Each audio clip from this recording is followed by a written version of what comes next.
அதான் தேவன் தன் ஒரே பேரான குமாரனை இந்த பூமியில அனுப்பி பழுதற்ற அவர் நமக்காக எல்லா பாவங்களையும் அவர் மேல சுமந்து கொண்டு ஜீவ வழியாக தண்ணியை ஒப்பு கொடுத்தார் இல்லையா?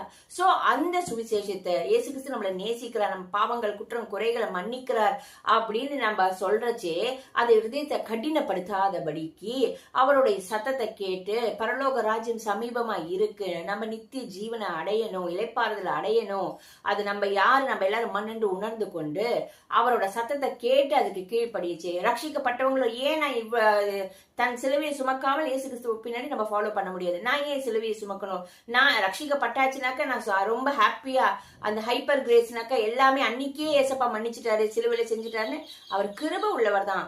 அதுக்காக நம்ம அவரை ஏற்றுக்கொள்ற வரைக்கும் நம்ம தெரிஞ்சோ தெரியாமலோ செய்த பாவங்கள் எல்லாம் அவர் அன்னைக்கு நம்ம அவரை ஏற்றுக்கொள்றச்சே அதை மன்னிச்சுட்டாரு.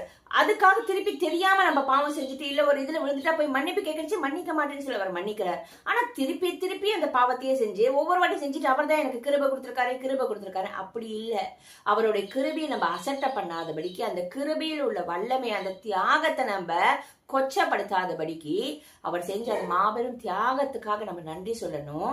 திருப்பியும் நம்ம அந்த பாவத்தை அடிமைத்தனத்துக்கு போக கூடாது. வேத வசனம் சொல்லி எவன் ஒருவன் தன் பாவத்தை அறிக்கையிட்டு விட்டு விடுக்கிறானோ அவன் தான் வாழ்வு அடைவான். திருப்பி போய் நான் பாவம் செஞ்சுட்டு வரவன் வாழ்வு அடைவான் இல்ல. கண்டிப்பா வேத வசனத்துல இருக்கு ஆண்டவராகிய இயேசு கிறிஸ்து ரத்தம் சகல பாவங்களையும் கழுவி சுத்திகரிக்கணும் இருக்கு.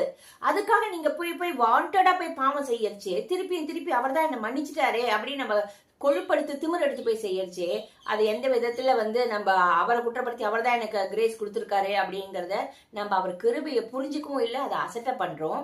அந்த மாதிரி காரியங்கள் அது பின்மாற்றத்துக்குரிய காரியங்கள், அப்படி பண்ணாதீங்க.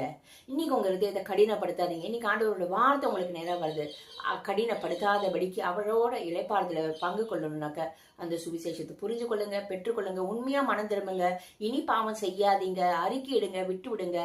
அவர் ஏற்றுக்கொண்டு அவர் பின்னாடி ஃபாலோ பண்ணி போடுச்சு.